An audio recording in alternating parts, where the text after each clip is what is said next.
Well, just look at the blue and yellow flags in March versus now. It's a pretty precipitous decline when you see the number of people, the number of flags floating around.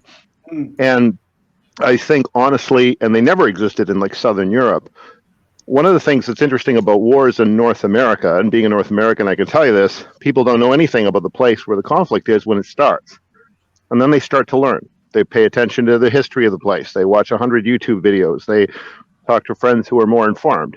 They're still being, fundamentally misled by their own state and corporate press, but they learn things. So, for instance, the fact that the Bandera is the national hero of Ukraine, and he and his factions led genocides of Jews and Roma and Russians in World War II, and of Poles in Volhynia in 43, 45, and that there are memorials to the victims of Bandera and the OUN in Eastern Ukraine,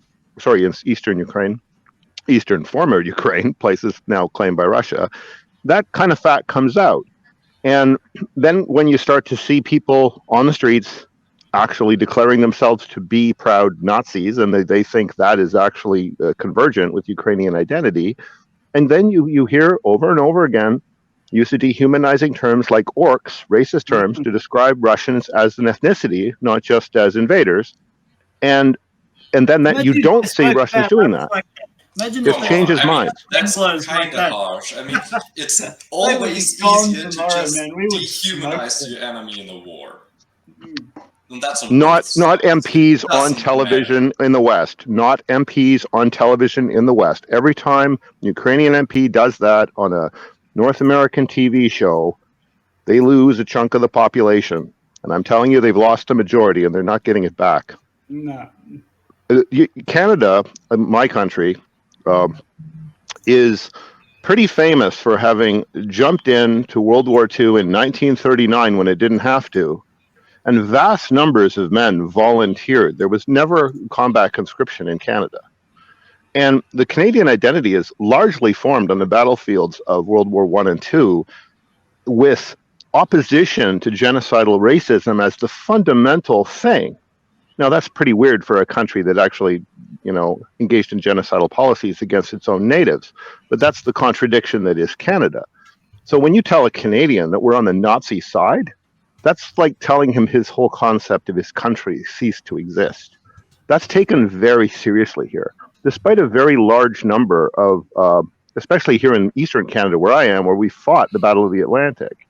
So there may be a lot of Nazi sympathizers and Ukro nationalists and people that put orcs in flames on a drink menu at a Ukrainian restaurant in Edmonton out west.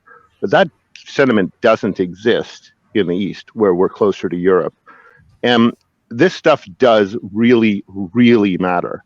Like, I guarantee you that percentage of people, that somewhere between 50 and 70% of people that wants a negotiated, maybe partition solution in Ukraine, that number grows markedly when they discover that there isn't just a simple little Azov battalion. There's Azov, Idar, Tornado, Kraken, C-14 Svoboda, Right Sector.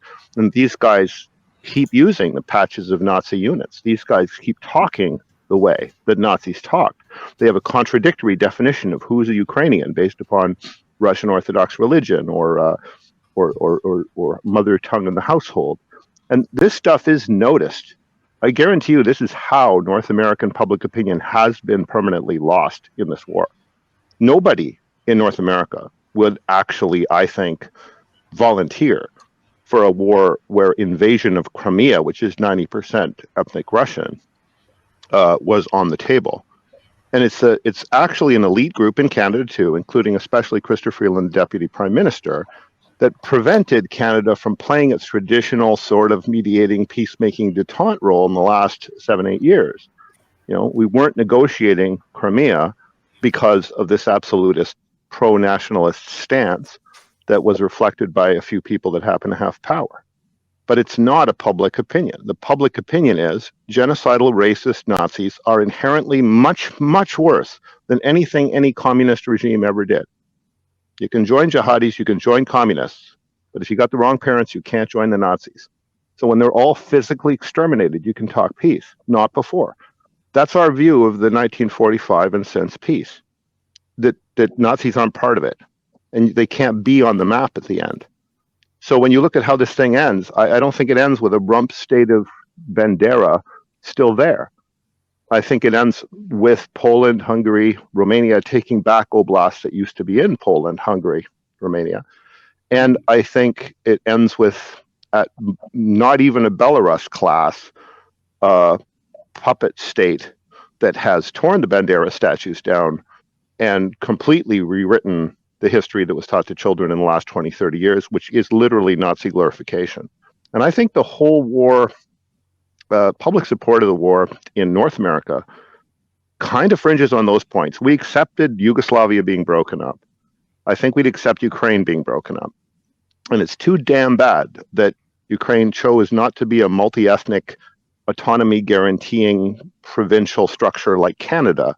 We'd still be at war 50 years after the FLQ crisis in Quebec if we took the attitude that the post-coup government took in Kiev.